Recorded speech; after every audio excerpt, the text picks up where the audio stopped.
We are live. We are live. We are live. Let me make sure to tell everybody in the community we are live for another episode of the Ordered Chaos Club. You guys, excited if you're here, whether you're watching us live or on recording. Welcome, welcome, welcome. This is my favorite episode of the month. The one where I don't have to do it alone, and it's not even just like I'm meeting someone new and interviewing them, but it's my peoples. It's folks that I've been able to do life with, like none other than Jarael. Say hi, Jarael. Hi. Well, Me you again. guys, hopefully you all met her last month's episode, and I promise you there are more people in our community and on our podcast team. There just seems to be one thing after another. You all know technology and life have a way of lifing and technologying. Correct. So, but we are going to continue to work on getting the whole team together on these once a month ensemble episodes. But I'm excited. So, Jariel, how you been? How you doing? Been doing good, getting ready for, well, people say getting ready for Thanksgiving, but once October 31st is hits, I start decorating for Christmas. So I have 5 trees up. Stairs are decorated. Did you just say 5 trees? Yes. I don't even understand what that means. Well, first of all, wow, well done on having a big enough house to have room for 5 trees. But two, why 5 trees? Well, I have 6. I decided not to put that one up, but I love Christmas. Christmas is my favorite holiday. So I don't do Thanksgiving. I show up at someone's house ready to eat on Thanksgiving. This year we're going out to eat. So I like literally skip over Thanksgiving. I'm like, let's celebrate the Lord. Let's celebrate the holiday. I don't even acknowledge Thanksgiving at this point. I mean, and I understand that from like a national holiday perspective and all of the meaning behind it, because Yes. it's a very sordid history, so to Yeah. speak. Yes, But exactly. I think leaning into the family, the Mhm. gratitude, Yes, and always grateful. yep, and you can do that at Christmas time. Yes, I think it combines them both. Yeah, yeah. And at the time that this is releasing, if you guys are not in the community watching it live, you probably are watching this maybe on Black Friday or sometime after that. So hopefully you guys all had a great Thanksgiving. I know myself, I normally go, well, I shouldn't say normally anymore. Pre-COVID, used to go to different family members' houses for it, and you would kind of all get together. And then during the COVID season, my mom, she didn't want to do all of that, but she still wanted to be with us. So she was, I think, in the middle of like remodeling or something. So we decided to host, and we had a really great time. She loved it, and she's just like, can we just do Thanksgiving at your house going forward? And so that's what we've been doing. So now we've been hosting Thanksgiving now. I think this will be our third year doing it. So I don't think we must not have done it. Maybe it wasn't actually during COVID. But it was like when we felt like we could get together with Get people back after out COVID. there. Yeah. Strange But times. I had last year. It's like we must have taken a year off because I had forgotten how to do a turkey apparently last year. And or maybe we didn't do turkey before, but I had got the turkey. I was like, all right, I'm ready to go. I'm like, okay, it's 3 days before Thanksgiving. Let me start thinking about how to prepare this thing. And then Yeah. I'm seeing that you need 24 hours per like, I don't know, 5 pounds of this turkey or something Yes. like that, And I Yes. was like, wait, what do you mean? This is a 20-pound turkey. I ain't got that kind of time. So I had to do like, a version where I kid you not, I'm literally putting this turkey in a bathtub and filling up this big thing with like water that was cold enough. It had to be Yeah. under 40 degrees, but you Yes. don't want it to be too cold. So it's like it's a whole Yeah. thing. I did that for like the whole like almost like 18 hours of just like going in and out of, because you have to keep changing the water in this thing because Oh my it's warming up. And goodness. so this year, the turkey is already defrosting. It is Saturday morning at the time of this recording. It is already defrosting in our Oh my refrigerator right now. God. It is going to be an immaculate experience. I'm going to smoke it, and yeah. So Oh. I'm looking forward to it. And my mom was going to do baked mac and cheese. I Oh. don't know about y'all, but baked mac and cheese is my jam. Actually, Yes. Layla gets more excited about that than anything else that we do for Yeah. Thanksgiving. Yes. Yeah, I'm looking forward to it. And you guys, for those of you who have been rocking with us in this journey in the community, we've been talking about storytelling and on the podcast as well. And it wasn't a theme that was actually truly pre-planned.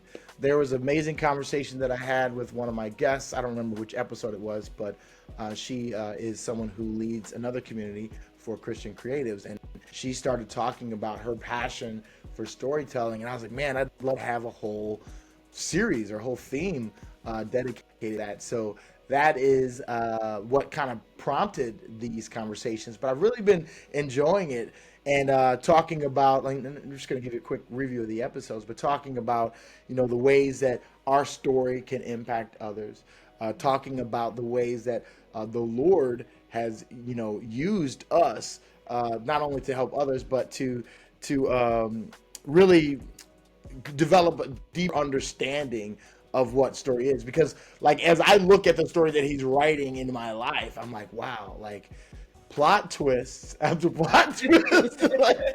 It's not something that I could ever write. And so I encourage you guys to go back and check out some of those episodes. And one that I think I had not planned on recording, but when I needed to do a new episode, the conversations that I have internally around the stories that I tell myself, that I thought was actually a really helpful episode for me to just record, to talk about, like, the narratives that I really have for myself, and who I am, and what I believe, and how those really shape the way I do life. So really, really powerful stuff. But I wanted to, before we get into this, and I swear I'm not going to do all the talking. I'm going to let Jariel do a lot of talking.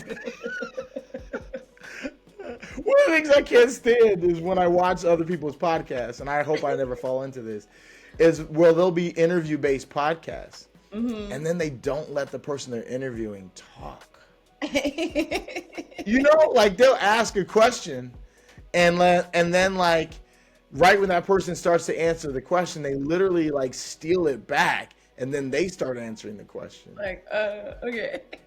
And it's like, let's listen. So I promise I'm going to do a lot of listening. Now, at the same time, these interviews here, or these conversations here, aren't meant to be an interview. This ensemble is supposed to be like a roundtable discussion. Yeah, it's just us chit-chatting about, the topic for the month. However, the past couple episodes, it's just been Jariel and I, so it really does feel like interview status. But we are old friends and family in the Lord, so this is just normal for us. Yeah. But yeah, I think to kind of start our time, I wanted to start off with a verse for today, and then we'll get going a little bit. It's coming out of Matthew, and as we got started here, I was praying that we would be a light, and I think I was inspired by this. So it says, "You are the light of the world. A town built on a hill cannot be hidden. Neither people light a lamp and put it under a bowl. Instead, they put it on its stand, and it gives light to everyone in the house. In the same way, let your light shine before others, that they may see your good deeds and glorify your Father in heaven." It's Matthew 5, verses 14 through 16. So, friends, today, I really believe that we're here for something greater than just a conversation about storytelling. We're really called to be voices of light and hope in this world, in a world that often feels really heavy, dark, and lonely, and filled with despair. And this passage from Matthew, it really reminds us that our stories, our creativity, all that the Lord has poured into us, even just this discussion that we're getting ready to have, It has the power. All these have the power to shine God's light into the heart of others. So we're going to carry that spirit forward with us as we dive into this conversation on storytelling. So whether you're a filmmaker, a writer, a musician, a performer, I want you to recognize that you have a light to bring with you into that experience, and your stories shape everything that you do. So today we're going to explore how storytelling has developed in our own lives and the hurdles that we face, as well as lessons that we've learned along the way. And towards the end, we're going to try to have a little fun with one of my favorite things to do with some would you rather questions. So having said that, let's get ready for today's episode.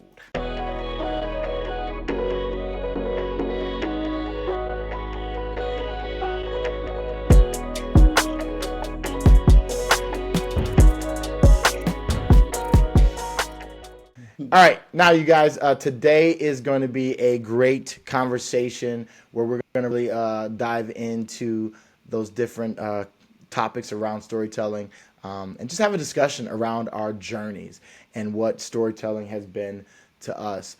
So, Jariel, let's just start with you. We're gonna get into you, and I'll try to kind of respond to these a bit as well. When did storytelling first become meaningful to you? Was there like a moment or an experience that may have sparked it? I don't know if there was a moment per se, but just growing up, I just have always had a very overactive imagination. Some would describe it. So I was always like telling like stories, like just I could see something and then just relay it like, oh, this happened and this happened and then she said, but then it became Hmm. more of, oh, I actually like telling stories. And I remember the first like short story I wrote was called The Big Balloon Race.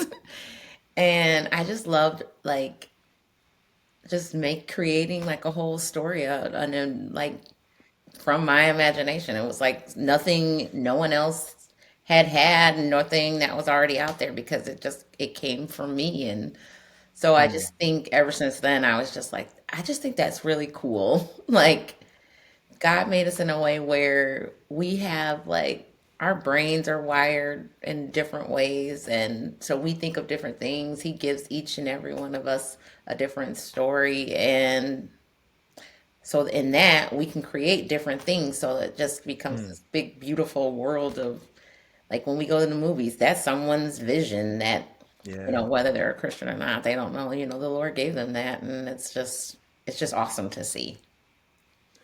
Yeah, that is awesome. That is awesome. Um, I think for me, there wasn't like a particular personal story that I remember. I just remember it always kind of being on stage, so to speak. And I don't even mean that in the literal sense, Hmm. but like I was the one in my family that would always be trying to draw attention. Like I was the little performer, and always be talking about this or making a joke about this or a comment about that. So I don't know that there was any particular story that I told, or one that I remember that was super significant. Although there's, and I kind of shared a little bit about this on the last episode of the podcast, but the when I was in high school, there was I don't know what made me think to join the speech team actually, because I remember my freshman year in high school, I had a speech class, and I bombed my very first speech bad. It was on like racism in television. Oh. And I mean, it was probably because it was like me talking to like 95% majority white class. Yeah. It's like, But like my my mouth got really dry, like I was sweating hard, and it was like a very miserable experience. So I oh, remember that trauma, but I also remember that maybe the Lord did something between that day and like my senior year where I joined the speech team. And I loved this story that was this just, and I didn't even create the story, but it was this story about this little kid who had like quote unquote imaginary friend Mhm. who was like this dinosaur, and he would be going around and it's kind of like Pete's dragon in a Okay. sense, you know. Yeah. So imaginary, not imaginary, right? So like Mhm. nobody could see it until at one point they all could, and it's like Yeah. ah. So that's kind of what was going on in this story, and I still remember that I would do this little cute kid voice. Where I'd be like peanuts, and like that's what he fed the dinosaurs, these peanuts, and that was the way he got the dinosaur to go along with him.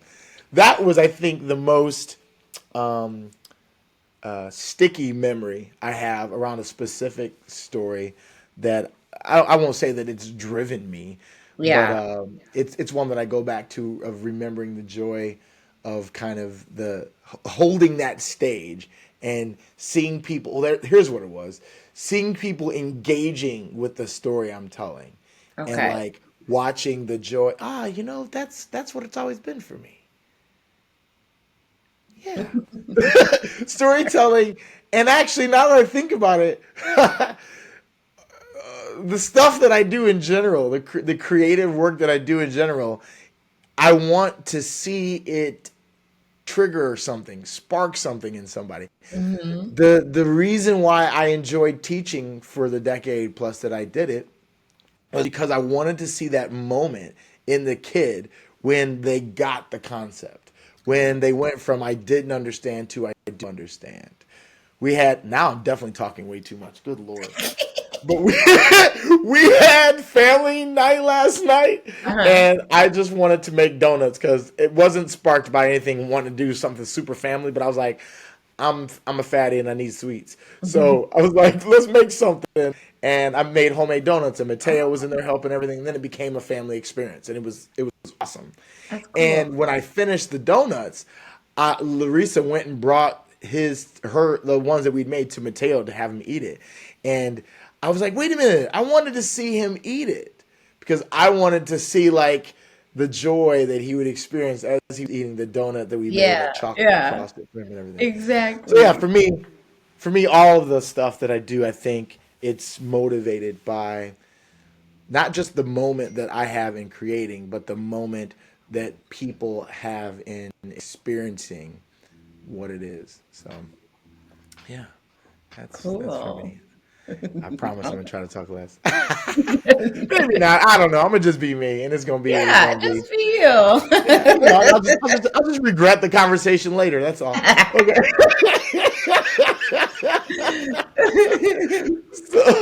so, looking at in your experience, and I feel like some of this might feel like repetition for you because we've had some of these conversations within our clubhouse meetings, Mhm. which you guys should get in the club. Go to orderchaosclub.com, and you can be a part of these conversations with the community. But how has your storytelling evolved over the years, and are there ways in which maybe you've changed your approach, and you can even talk about any ways in which it may have devolved, like not necessarily always gone in a up and to the right, but like how has it changed over the years? Like I think the story I tell about myself has evolved. Like when I speak about myself to others and the way I present my story, like, oh, this is who I was, this is who I am. When I'm asked to describe myself, the story changing of telling about myself has evolved, and that I think I'm seeing myself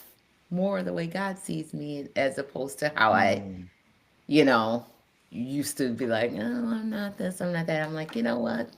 No, things have changed. But in terms of like actual creativity, that's devolved. And that's something that I'm hoping in this up and coming season that I'll get back into writing and just really,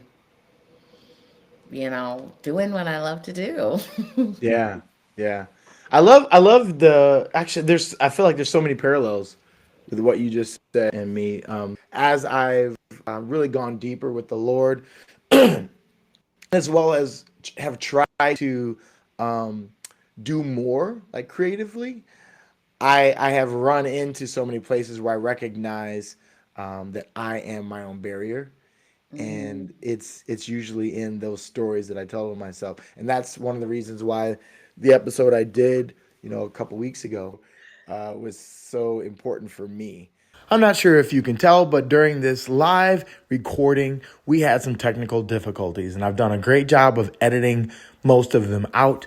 But I decided to keep this little bit in because it actually helped to tie in to some of the things that we've been talking about. All right. So I was probably needing to shut up. Maybe that's the Lord saying, every time you start trying to talk too much, I'm going to turn off your recording. So you better shut up and let that woman talk. Oh my gosh. But and you're even hearing right now as I'm talking some of the internal narratives that I have that try and shut me down. And like, Yeah, and it's not ironic, right? That the passage that I talked about to start this, it talked about like you don't hide a lamp under a bowl. mm-hmm. And like there's this constant conversation going on within me that is really me like dampening that light, you know what I mean? Yeah, And like there's all sorts of like light diffusion devices and things that people use when they set up lighting. I'm not going to get all like super technical here, but you've got all sorts of like lighting shades and all yeah, sorts of covers on lights that will, in some ways, make it so the light covers more. But like if you have it dampened too much, it no longer actually allows the true light to come through. And I feel like so much of my mindsets are me trying to manipulate my light to have a certain impact and to not be too bright for some people that aren't ready for the bright and not be, exactly. too dark in places where I need to show up light. And I feel like the Lord will constantly be just saying, will you stop trying to manipulate everything?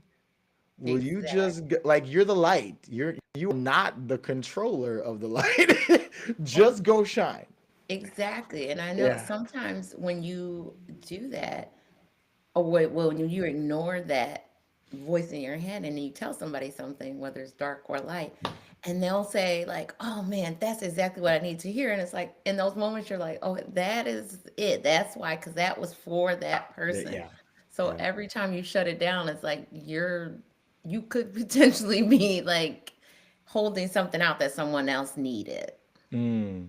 you know? Like for the specific and like I think the crazy thing for me is like I spend so much time in my head and then also trying to get everyone else's head.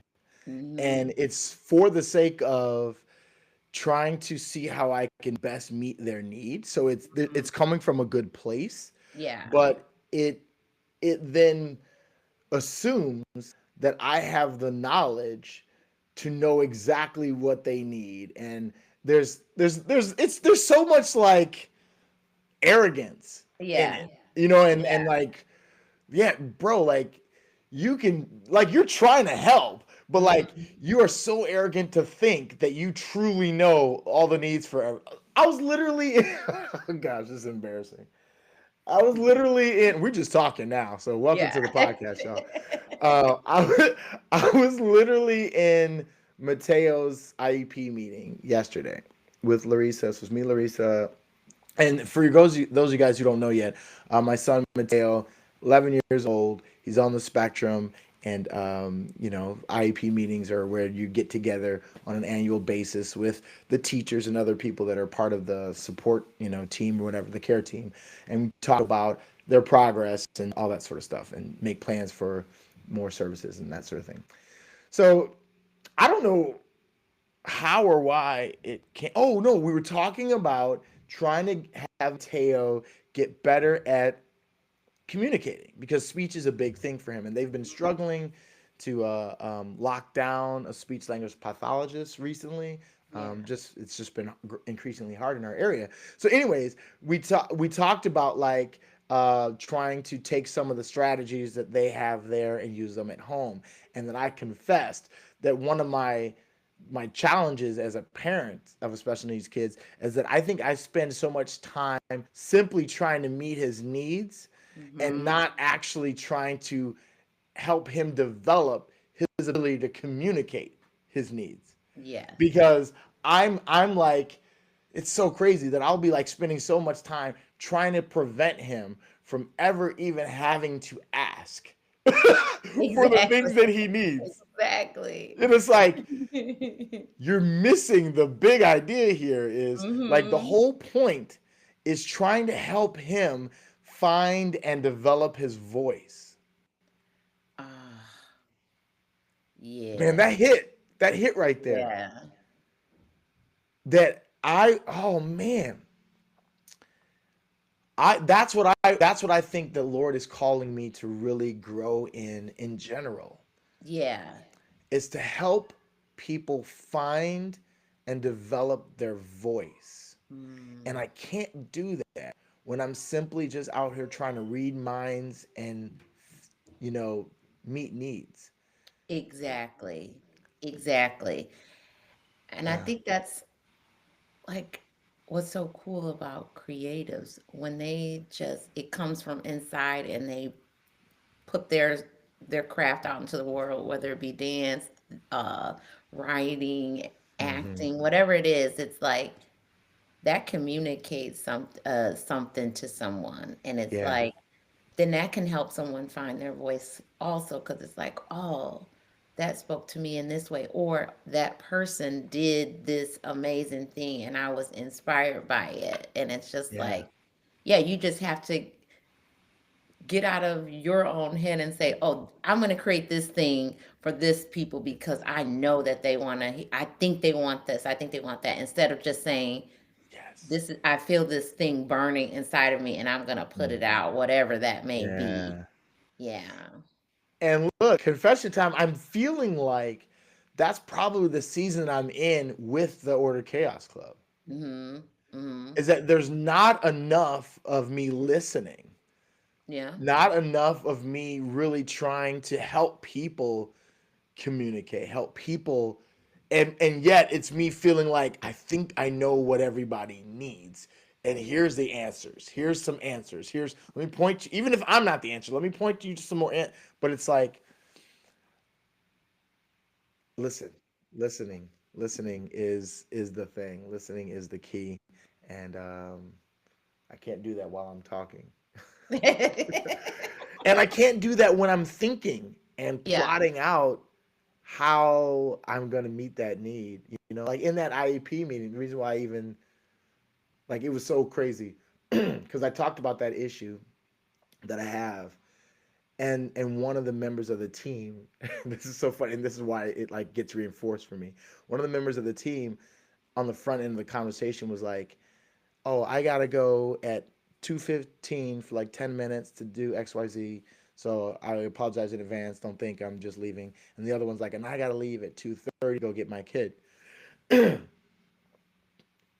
was 2:32, and the woman hadn't left. And I just paused and I was like, "Don't you need to go get your kid?" And then she was like, "Oh yeah, I do." And then I go like, "See, this is what gets me into problems because like I remembered your need and like you didn't stop and communicate it right now." Yeah.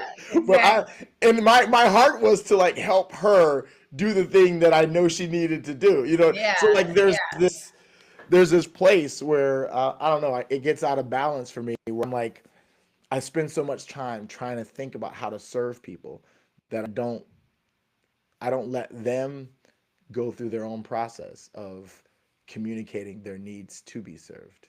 Mhm. I I don't know. think there's Okay. a need for both. I think it's Yeah. just being able to know when to stop and when Yeah. to listen, when to push, Discernment, when huh? to listen. Yeah. That's good. That's good. It's balance. It's not an all or nothing Yes. thing. That's Yeah. good. All right, let's shift gears. So speaking about or thinking about your creativity, um, do you think that there's a story that no, let me put it this way. as you're telling a story, and this is kind of like maybe a level or two deeper than you may normally be thinking about it. For you, what would need to be true of a story for it to be one that you're really proud of? Whether it's something, well, you're a writer, so we can talk writing. Like, what would need to be true in that story? Maybe I don't want to say too much. See, I always lead the witness. Let me just leave it at that, and let you, answer that however you feel like you would. Hmm. Like, what would make you proud of a story that you wrote? Um, just that I effectively like presented all my characters Mm, like that I love them. Honestly, just that I love my characters because I think that's where I kind of get in my head because I'm like, oh, I want this these people to love these characters as much as I do. But I mm, feel like in the creative process, if it's something you love, then you can be proud of it. Like if no one ever read anything that I wrote, but I was just like, I really love these characters. I really love this story. I think that would be fine with me. mm. Yeah. Well, that's good. That's good. I'm trying to think if I have a very different answer, and I don't know that I do. I probably just have a variation of that same answer, because whether it's a story or a song or whatever, it's like how deeply does it resonate with me, Mhm. you Mhm. know? And like when I think about my album, um, there's there's like at least one song on there that I can think of that I don't feel like was like the best produced song, Mhm. but the content of it, the the end result in general, like I really resonate with, and the stories. It was actually, now that I'm thinking about it, it was a song that had the most explicit. Not when I say explicit, I don't mean like Like bad lyrics, but I you're mean like swearing. very in. Yeah, it was a Like, song that had wait the a most minute explicit now. lyrics. No, but it was a song that had the most like intentional story woven in there, where it was like telling, each verse was telling a story of a different person who was going through their own version of despair and hopelessness. And Okay. like I think actually the name of the song was Dark Night of the Soul. And yeah, because I was, as I was writing that one, I was tapping into some empathy that I had for different people in my life and some of their story. And I was like, man, what would that be like to have Mm, had that experience? You know what I okay. mean? And like missing God in that experience, you know? Yeah. So yeah, I think there's a sense of the story itself resonating with me that would need to be true for me to really be proud of. So I guess that's mine. Mhm. So for you, when you think about storytelling, what has been probably the most significant influence in your life? Maybe I shouldn't even say what, maybe who even has influenced you the most? Is if there's a mentor, or there's a specific artist, or maybe even I don't know, people that you're speaking to that you felt like has influenced you the most in your storytelling. I think it's just been like life experiences and my family and friends, like those that I'm closest to. Like, I think when I create characters, there's sometimes like a variation of people that are already in my life. Mm, And I like to like intertwine stories because I think everybody that I know has like an interesting story, but when you're writing something, you don't want it to be so specific about that person that they're like, that sounds like me. right, So I right, like right. to, just weave things in and out. And honestly, just people I encounter. Because sometimes, you encounter some very interesting people in life, and you're like, that person would make a very good character in a story. Even if I don't know Mm, much about them, I can kind of just create. something elaborate in my mind Right, right. what I think they're like. Oh, I feel that. I walk around creating people's stories all the time. Like I'll see Too. something and I'll be literally creating a narrative about what their life is.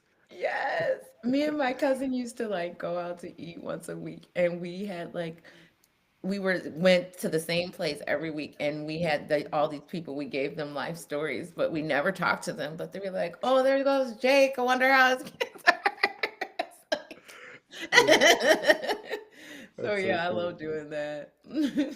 You know what? It's now that I think about it, I feel like for me, that is a part of how I get to that issue around like meeting people's needs. Yeah. Because I do my best to not just come up with a creative story, but think Hmm. about what is the actual most plausible version of their story right now. And Yeah. like, if that's their story, what is the thing that they're looking for? What do they need? How can I help Yeah. them with that Yeah. thing? So like, I'll be the weirdo who's just like walking along, and I'll just be like handing somebody something, and they'll be like, "Oh, I was looking for that. Yeah, I figured that." I know. Recently, Larissa's like accused me of trying to read her mind. I'm like, actually, literally, that's what I'm trying to do. Like, yeah, I'm trying to know your needs before you even know yeah, that. yeah, exactly. um, so I want to continue to ask a little bit more on that question. So you talked about specific people and experiences that like are influencing specific stories, but are there musical or no, you're a writer. So are there authors, poets even that have inspired any of the ways that you write or tell stories? Or if there's not, who are your favorite authors or people that have written anything that you just enjoy that maybe without you knowing might have seeped into your actual own creative ways? I don't like to. I don't know. You about to say you don't like to read? No, I don't want this to sound rude because I don't like to be like, oh, I like this person influences my writing because I don't. I'm very like I don't want to like start writing and then I'm like finding myself writing just like in the style Like of that them. person. So I try to like avoid it. But I really love this is gonna sound kind of dark, but I love Stephen King. No, that's great. He's like one of the best authors of all time. I know, but you know how that can be in the Christian community sometimes. But when as a kid, that's all I used to write. I wrote a lot of like dark stories. I was very like I don't want to say morbid, but I mean, I Yeah. went through a period where I wanted to be a vampire, like legit. So like that was like my life for like a little bit of a year or so. But yeah. Um so I really like I grew up reading like R.L. Stein, Stephen King.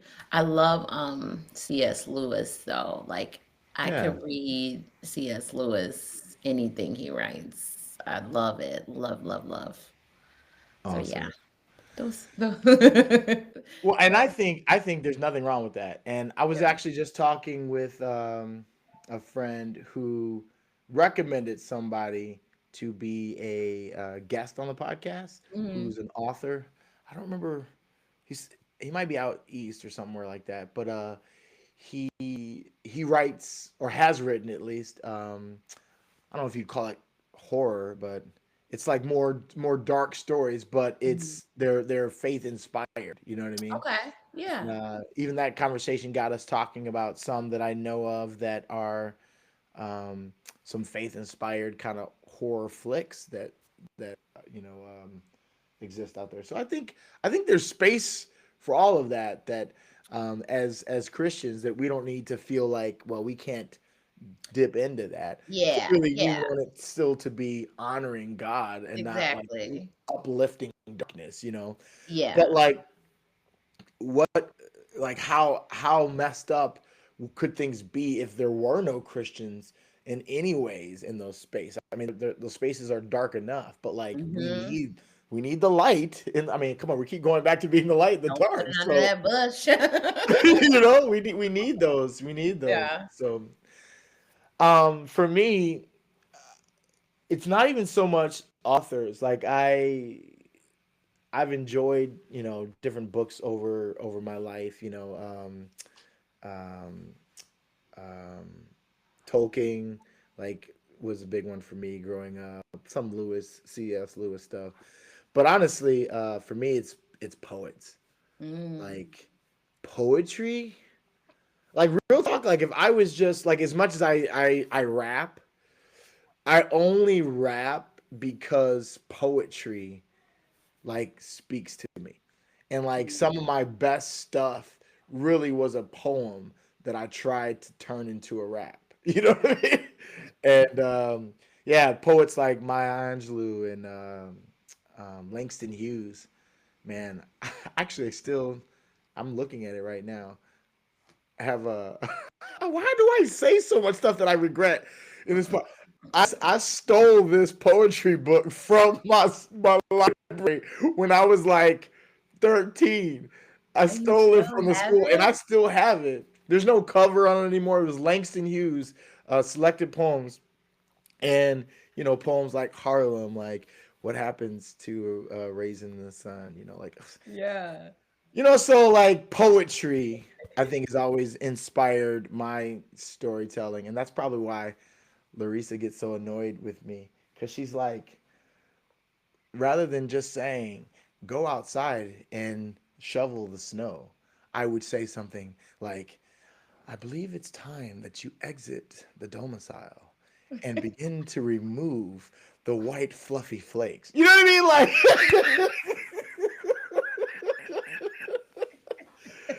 she's like, why you Like, gotta be okay. why you gotta be so extra with everything? That's Let's kind of go what she. outside. And so my daughter Layla, she laughs at me all the time because she just be like, man, she'll just laugh at the word, because I enjoy words, and Yeah. I'm a man of many, so that's why I also have this self consciousness around talking too much, because my Yeah. family, they let me know that I talk Right. too much. So Simmer surprise, down. surprise, I host at least two podcasts. Okay, so all right, so let's keep going. Speaking of the obstacles here. Well, I didn't speak of obstacles. That's the next question. That's me creating a transition where there was no transition. So, obstacles when it comes to storytelling. What's been like the biggest obstacle for you that, it could be an external, could be an internal obstacle that maybe has dampened your storytelling journey? It's probably what other people are gonna think. Mm, And that's, I think that's something like but probably a lot of people deal with. Like you just overthink what people are gonna think about what you put out, what you have to say, whether it's like, oh, they're gonna think, oh, this isn't Christian enough, or mm, this doesn't speak to me in any way, or it doesn't speak to anybody in any way. So I think it's just the getting out of the your head and saying, oh, I'm not writing this for others, I'm writing this for myself. And so mm. yeah, what other people think. Yeah, no, that can be a big barrier. Is that then directly related to something you shared? I don't know if you shared it in last month's episode or in another conversation, but how you could end up writing stories and then be some that like you never share with anybody. Yeah, Yeah. yeah. And that's typically what I do. I was in a writing class once and I wrote this story, and my teacher loved it. And I shared it with someone in my life, and they were like, well, do you think that such and such will read into this and think that you're talking about them? And it was just like, in, in all honesty, it was about such and such. However, it was my story. It was my interpretation of the whole Yeah. scenario, and it didn't use names, obviously. It was Mhm. just it, but I was written. I just really liked that story, and my teacher like really liked it, and I was very proud of it. And then it was just like, so then I think, then that starts the, well, maybe I shouldn't write from this perspective. Maybe I shouldn't Mm. include life stories. But then it's like, but that's what's coming out of me, so that's what I Right. should write. So whatever happened to that story? You, the funniest thing when my friend moved into her new house, she was like, "Look what I found." She has the story. And I was Oh, the like, friend that had critical things to say, or the friend no, that it was no, about? another one. So it's Oh, just okay. like, how did you get it? So it's still out there. It's floating around. So, so with that being said, how do you deal with creative blocks like those? So when you're struggling, maybe it's because you're thinking about what people are gonna say about it or how they might receive your writing. How do you move past that, or how do you deal with that creative block? I still pretty much just write it, but I don't share it. Mm, So doesn't stop the creativity, it just stops the where does that go? And I think part of me is fine with that because it's not I'm not necessarily writing as a career. Would it be nice? Yeah.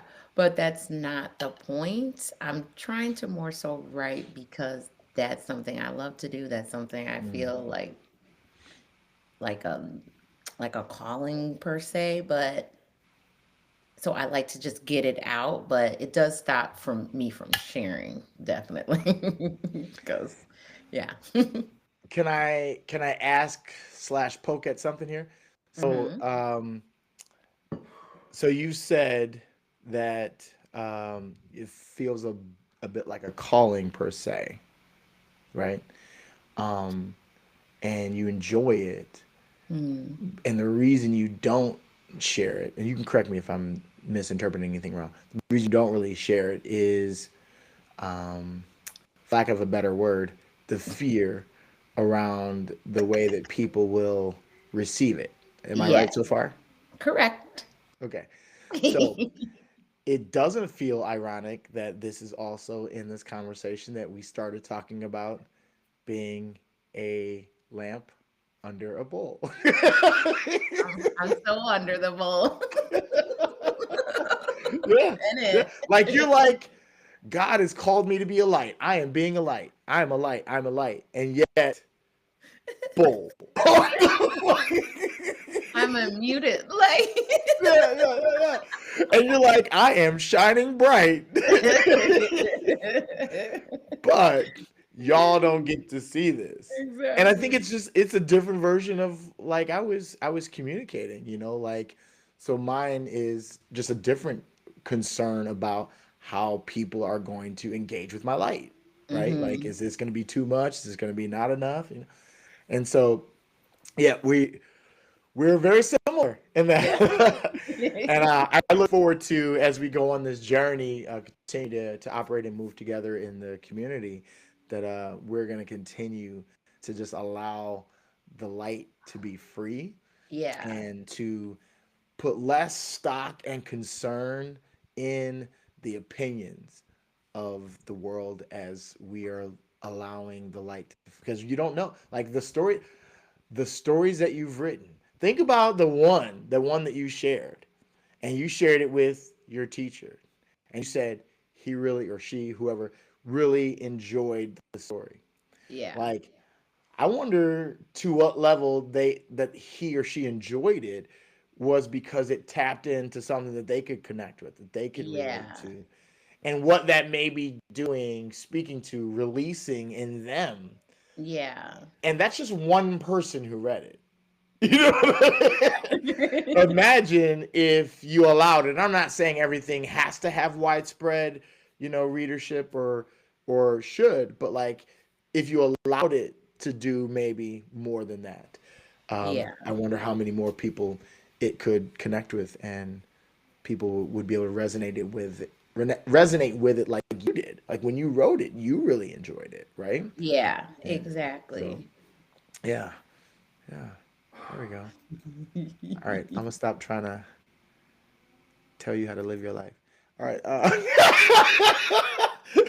But no, but honestly, real talk. I think this is the work that we need to be doing with each other. Oh, of course. Like, because Yeah, in the yeah. same way that as I was talking about that, you were like, no, you be you. Exactly. You know what I mean? Like, and that's what I need. Like, be Yeah. me. God's calling me to be a light in this way. I need to shine, and you need to do the same. We all just Yeah. gonna be shining. And you know what? Ooh, That's what we're supposed to do. we shine bright, and we can let the world to choose to put on shades. You know what I mean? I like that. I like that too, man. That would hit for me. We don't need to shade for them. They can decide to wear shades if it's too bright. But for many, they're already living with shades, and our brightness allows them to finally see something. You know what Mm-hmm. I mean? You're right. Man, that hit. Man, you Okay. should write that down. I know, right? That's good. That's from the Lord. That wasn't me. Yeah. Um, so yeah, I think I'm ready to like start wrapping it up here, and we're gonna get to some of the fun stuff. But the last one I want to ask on a kind of powerful note here is not that you have to be like super profound, so don't feel any pressure. But knowing your story, knowing the evolution and de-evolution of your creative storytelling journey, what would you tell your younger storyteller self if you could give younger Jariel one piece of advice? Just do it. Like, just do it. You won't regret it because I just look back on times where I was putting I know when I was actively putting myself under a bush, and I'm like, you really do yourself a disservice when you don't fully let yourself be who you are. And Mm-hmm. especially, I think at a young age, because then it becomes a habit, and that's something that's just a part of your routine. And then in more areas of your life, you're not showing up as your full self. So I Yeah. think that's why I love theater kids because they are just so like I love when young people like fully embrace who they are, and especially creatively, and they don't care what anybody else thinks. I just love that because I'm like Mm. those people as they grow, like it's like that only increases, and they are just living out and loving who they are, and they can present their full selves to the Mm. world, and we get to benefit from seeing that. So I just think I would just be like, just do it. Just you will not regret it being exactly who you are. Amen. Amen. I so resonate with that and the example you shared in regards to theater kids. Oh, I love them. I never thought about it. I never thought about that. Because They in school, like they have a bad like a rap, like look, they're so weird, but they are so cool right. actually. And they don't It's and they don't they don't care, or at least they don't. You know what it is? You know what it is? Because they found their people. they found their people. They found their people. So they're not worried with the people that aren't their people, what they No. think about them, because they know their people love them, their people get them, they're Yes. with their people. Yes. And they're able to just fully be themselves. I was watching my goddaughter perform like a couple weeks ago, 2 3 weeks ago, in a play, and there was literally a moment. And I think a lot of the conversations we've been having in the club have really been resonating with me. So there was a moment where I'm sitting there and I was just thinking, we were watching. It was in a church, but it wasn't a church play. But we were in this Okay. church, and I'm just like, man, like, look at all of these kids Mhm. fully embracing their creativity, you Yes. know? And Yeah. very, like, it was a musical, so they had varying degrees of like actual musical skill and Hmm. varying degrees of actual acting talent. But Yeah. like, they didn't care. They didn't care. You know, they were I just love like, it. and they were all loving it. And the Hmm. audience was supportive, and like, they had their people and they Yes. were leaning fully in. And I was like, man, I hope they don't lose that. I know. I You know, know. I hope they don't lose that because so many of us do as we We grow. do. We do. Yeah, good stuff. Yeah. Excellent. Well, let's get a little silly here. So I had some more serious would you rather's, and I'm only going to ask one of those, and then we're going to get to a few kind of Okay. more fun ones. At least I hope they're going to be fun. Um, so this is I don't know. I don't even know if I like this one. Um, would you rather that your storytelling always make people laugh or always make them cry? Probably laugh. Yeah. Is it bad that I think the opposite? Well, are they happy tears or okay, maybe you're tapping into something emotional. So that's also good. Okay. So why laugh? Why laugh for you? What's the motivation Ah, behind that? I love to laugh. I love just being happy. Like that's my sweet spot. Yeah, When happiness is a I'm good sweet not spot. happy, I'm like it just doesn't feel right on Yeah, me. something's off. Yeah. Yeah, yeah. All right, that's good. And I think for me with the crying, it's I think because you know what it is? I laugh so much Hmm. that I have laughter that is like genuine belly laugh. That was hilarious. But then I Yeah. also have laughter that is like nervous laughter. That it's Uh, like it's a defense mechanism, and it's just like yes. I don't know what to do in this moment. I'm just gonna I'm laugh. familiar with We're gonna that say this one. thing, and I'm just gonna laugh. Yeah. But like for me, crying, like I know there's people that generate fake tears, Oh but wow. I don't see that ever as a reaction to like I see people generating fake tears as a reaction to something that they're reading or a story that they're being told. Like there's you know what I mean? Like it's Yeah. usually because they're trying to achieve something with fake tears. Yeah. Not as a I'm trying to fake a response to something. Which I Yeah. do feel like people do with laughing. You know what I mean? Exactly. Like you tell Exactly. a bad joke and they didn't think it was funny, but they feel like they should laugh. Right. Yeah. But tears, I feel like tears are genuinely more genuine. And I want to know that what I wrote, what I did, what I said actually resonated and actually really had an impact. So that's mine. Oh, that's a good thought. But it doesn't mean that it's the right answer. It's just my answer. And I also just I am I'm arrogant, and I have a great way of building a case for whatever I think. So doesn't make it right. That's why my grandmother tried to tell me I should be a lawyer because I will build a case. All right, let's have a bit more fun with these. Would you would you rather always speak in rhymes or only in riddles?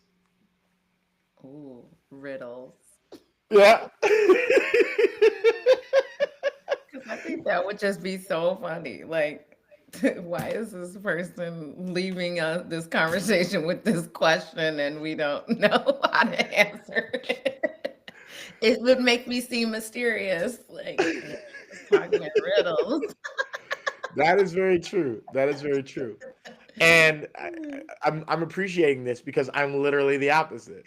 I would I would literally say rhymes because I think maybe because there's the Yeah, poetic, and the music thing, but yeah. also I've discovered one of my uh, issues that I have in life is that more than a lot of things, I want to be understood. Okay. And like if I would not never be able to communicate in a way that people would understand me, that would Mm, like feel crippling to me. You know what I okay. mean? And I think I'm even able even like got poetic and found all these different ways to communicate and like trying to tap into what people think so that I can find the way that they would be able to better understand me. So being Yeah. able to only speak in riddles would literally be the opposite. Yeah. Like, and I love riddles. Like, I would actually love it if everyone else only spoke in riddles. You know, that would be super fun for me. So Yeah. you get your wish, and then I'll get mine, and we can just hang out. Oh gosh. All right, last one, and then we're gonna wrap. This one is so dumb. Would you rather have to tell every story backwards or only using emojis? Emojis. I Yeah. love some emojis. Like I only use emojis when I post because I don't want to say I want you to see what I'm feeling. And I hate when they don't have an emoji to express like what I want to. I'm like, "Oh, you know what? I need to start creating my own emoji." Yeah, I think that's so fun. Ra- Rather than being like, I need to use the words that actually say this, you're like, add Exactly. another emoji. That is great. I mean, it is. I mean, in essence, that's what words are. Yes. They're just more broken down versions of a language that we string these letters together to create words to then create sentences and paragraphs and da da da. Exactly. And It's another emojis. I form of mean, communication. right, right, exactly. Emojis it's just taking us back to the days of hieroglyphics. These are the 21st century hieroglyphics. So. Exactly, exactly. They're gonna be studying like, oh, what did she mean when she put that sun in the in the wine glass in the mountains? Is she saying I should have a mimosa in the morning? Like, oh gosh, that's funny. That's funny. I don't even know what my answer would be. I guess I don't like either option. I mean, I use emojis, and honestly, I use emojis for like two reasons. One, I don't feel like using words. It's like it's thumbs up, heart. I'll do the arm, oh yeah, yeah. Yeah, yeah. But then like other than that, it's actually to make sure I can better communicate the emotion that I'm trying to with my words because the written word sometimes doesn't do that. Yeah. Like when I'm trying to say something that could be received in a harsher light than I'm intending Mhm. it, Mhm. I'm throwing a smile in there. Oh Like, yeah, always. I'm like, just so you know. yeah, I'm smiling when I say this. I am not like angry. Yes. Yes. So yeah, yeah. Awesome.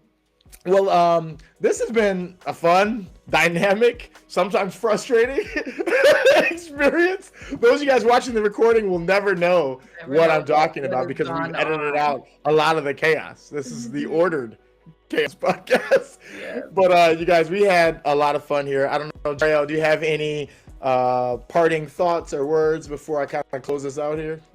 Just go theater kids. That's right. If we would all just embrace the heart of a theater kid. Yes. Awesome.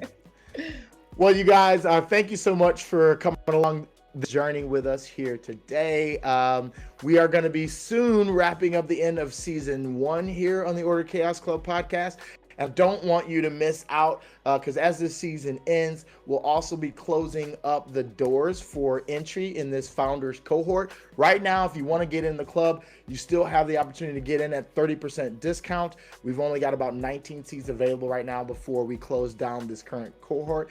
That 30% discount would mean you're looking at $17.50 a month for life, and it would never increase as we continue to grow and continue to roll out more and more things in our community. The entry price for folks coming in will continue to increase, but if you get in now, you lock in that rate for the eternity of the community. And this is something, you guys, that no matter what level and stage of my life creatively, I want to always be doing this because like those theater kids in the community, I feel like I found my people. And I think you may be one of those people too. So if you're a Christian creative who's ready to overcome challenges in your faith, your creative work, so that we can, fully express the God-given talents, and gifts that we have, as well as embrace our creativity with confidence, so that we can all go after our boldest creative goals this year, I think this is the place for you. So go ahead, get on in and order chaosclub.com, and we'll see you back here next week, next Friday on the next episode, which will be the final episode of season 1, and we'll continue our conversation on storytelling. So having said that, we'll see you guys next time. Be blessed, be a blessing, and keep creating for God's glory. Mm.